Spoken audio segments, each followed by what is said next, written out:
the lesson that comes from the lectionary text. This Sunday of the Christian year, you know, we are getting close to the last Sunday of the Christian year. In fact, it's just next Sunday. Is that right? Just next Sunday is the final Sunday, and then we begin the new year in the life of the church, which is the season of Advent. So, consequently, we have these texts here from Matthew 25. You noticed last week Steve read the parable of the 10 bridesmaids.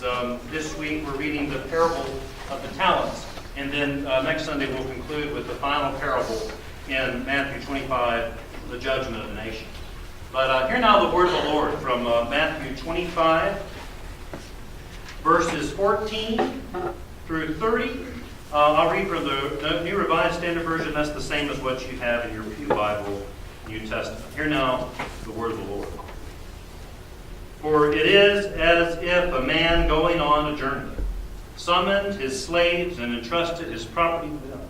To one he gave 5 talents, to another 2, to another 1, to each according to his ability. Then he went away, and the one who had received the 5 talents went off at once and traded with them. And he made 5 more talents.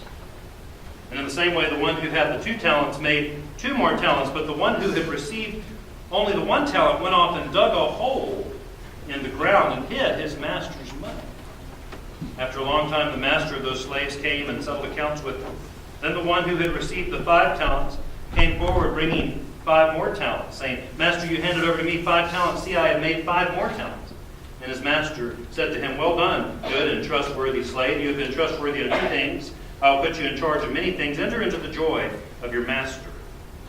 And the one with the 2 talents also came forward, saying, Master, you handed over to me 2 talents. See, I've made 2 more talents. His master said to him, Well done, good and trustworthy slave. You've been trustworthy in a few things. I will put you in charge of many things. Now enter into the joy of your master. And the one who had received the 1 talent also came forward, saying, Master, I knew that you were a harsh man, reaping where you did not sow and gathering where you did not scatter seed. So I was afraid, and I went and hid your talent in the ground. Here, you have what is yours. But his master replied, You wicked and lazy slave. You knew, did you, that I reap where I did not sow and gather where I did not scatter? Then you ought to have invested my money with the bankers. And on my return I would have received what was my own with interest. And so take the talent from him and give it to the one with the 10 talents. For to all those who have, more will be given, and they will have an abundance. But from those who have nothing, even what they have will be taken away. And as for this worthless slave, throw him into the outer darkness, where there will be weeping and gnashing of teeth. This is the gospel of our Lord Jesus Christ. Thanks be to God this day. Amen.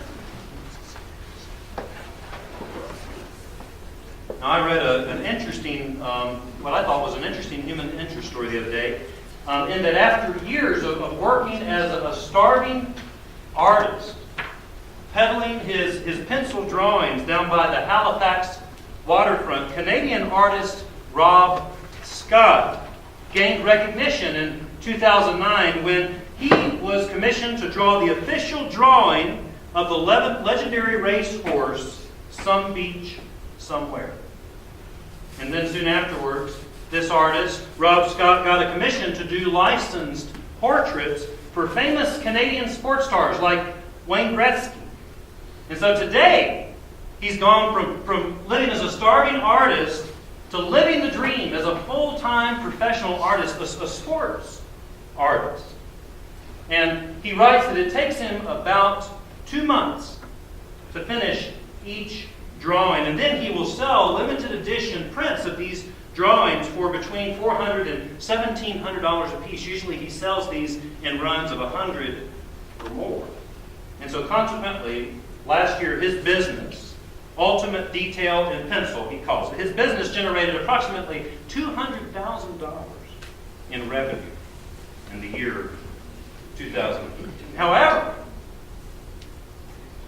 Scott testifies that his success in his new career has come at a cost.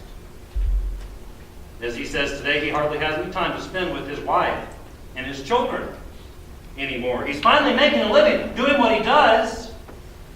However, in order to promote his work, he spends a lot of time away at sports, memorabilia, shows, and then when he's home, he's holed up in his office 12 hours a day, writing, or drawing and selling and drumming up new business.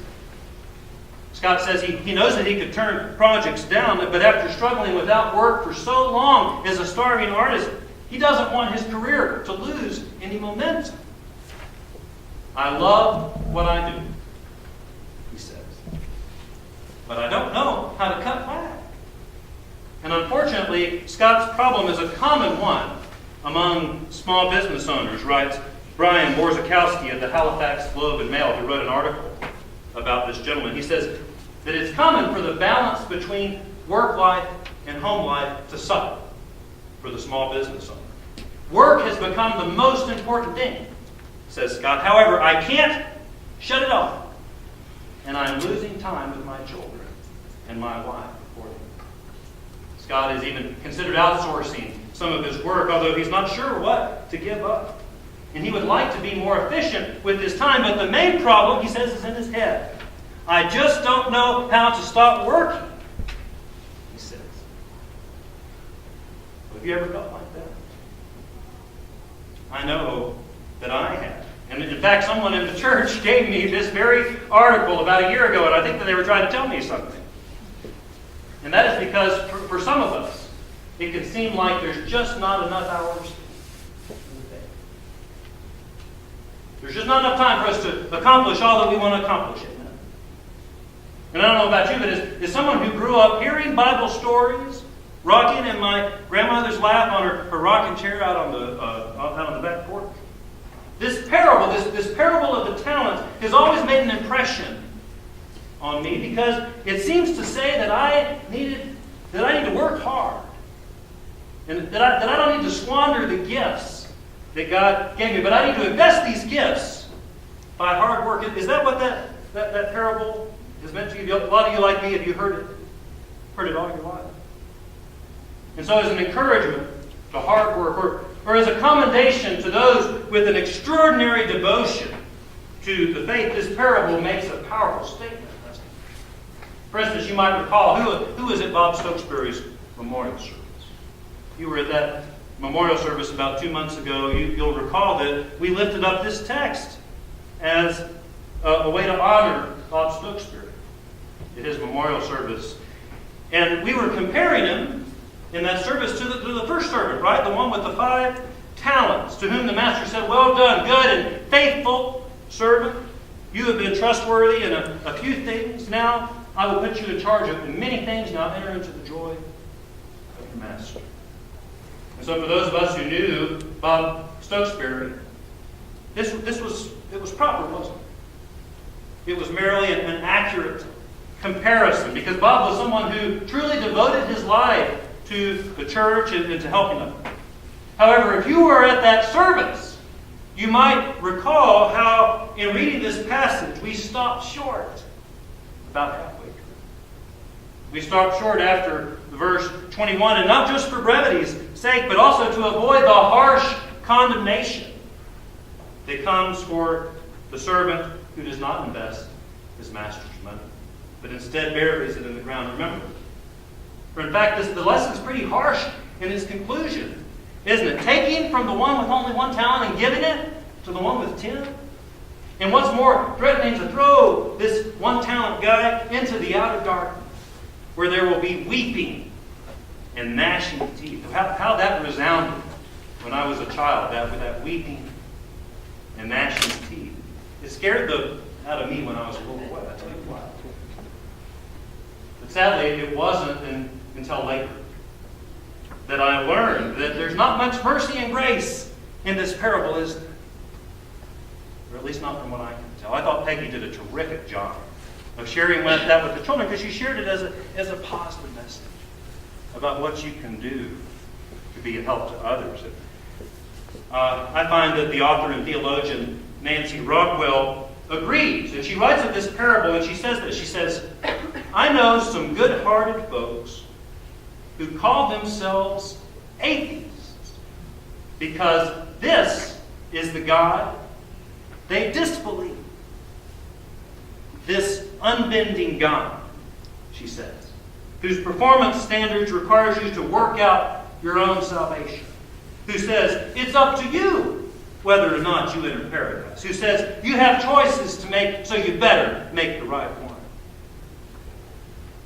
Likewise, other scholars interpret this parable as ironical, meaning that it is talking about the opposite of what the kingdom of heaven is like. For, as Alan Bream writes, he says, if the parable of the talents is not ironical, if the kingdom of heaven is about a strict system of earning rewards, then there's not much room for grace and mercy. You know what? I am grateful for these interpretations of the parable, because in truth, the master in this parable doesn't much sound like the God who says, blessed are the meek, or who says, blessed are the poor in spirit. Or like the God who seeks out the lost sheep like a good shepherd, so that not even one of these little ones can be lost. So that being said, it's possible that this parable is intended not to teach us about what heaven is like, but instead to reflect upon the divine judgment that we can only escape by our salvation in Jesus Christ and by His mercy and grace. And as we enter into the final weeks of the Christian year, we recognize also, as I mentioned, that this liturgical calendar, what determines the Scriptures for each Sunday, is designed in order that we might experience a sense of spiritual darkness in this time of year, so that we might anticipate the light that shines in the darkness, which is the coming of the baby Jesus into this world at Christmas. Nevertheless, and although I take great comfort in these interpretations of the parable, Scriptures, like the parable of the talents, are deep-seated in my mind, and still inspire me to do my best, as they have since I was a child. And that's a good thing, right? Except that means that there are also times where I find myself experiencing the same problem that Rob Scott has when he says, I just don't know how to stop working. I don't think I'm the only one. You ever feel like that?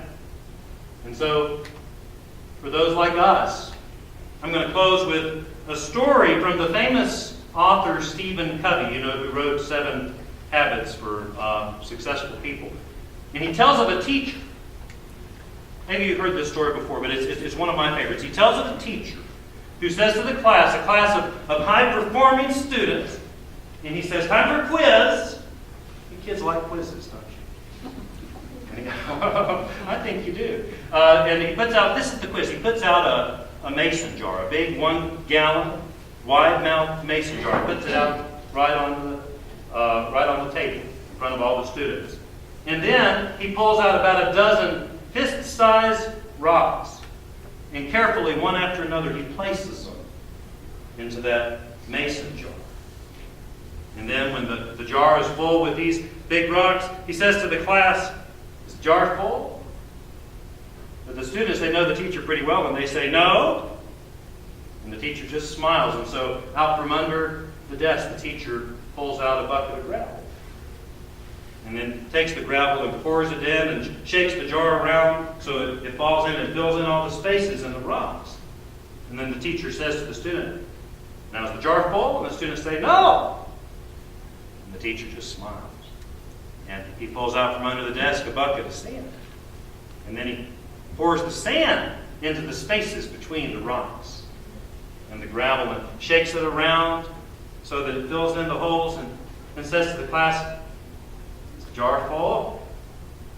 And these guys, they figured this teacher out. They say, no, it's still not full. And the teacher smiles and takes the jug of water. pours the water into the jar. And of course the water comes in and fills that jar right up to the brim.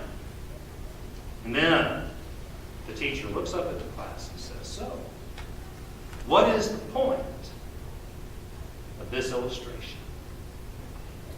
And one little boy shoots his hand up, and he's an eager beaver, and he says, well, obviously, the point is that no matter how full your schedule is, you can always fit more into it. And the teacher says, no. The point is that if you don't put the big rocks in first,